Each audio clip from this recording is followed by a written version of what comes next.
meron akong pinsan. Namatay siya, binaril siya sa war on drugs ni Duterte.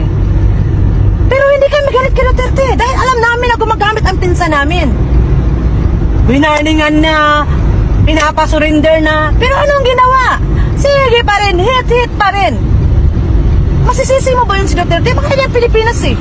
Mahal niya. Kaya siya, nasa kalagayan niya ngayon na ganyan. Dahil mahal niya ang Pilipinas. Ako sa totoo lang, may mga kapatid talaga akong mga drug addict. Ilang beses nang nakulong. Grabe. Sa totoo lang, yung lupa namin bininta para mapiyansahan siya sa kulungan. After 3 months, nakalabas siya. Nabinta yung lupa namin. Pagkalabas niya, after 6 months, nakulong ulit siya. Ilang beses siyang nakulong. 3 at hanggang ngayon nasa kulungan siya. Hanggang ngayon nasa kulungan.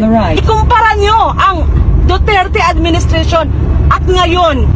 Nandyan si Duterte ngayon sa sitwasyon niya dahil sa ating mga Pilipino. Winarningan na kayo, may tukhang, mag-surrender kayo. Anong ginawa nyo?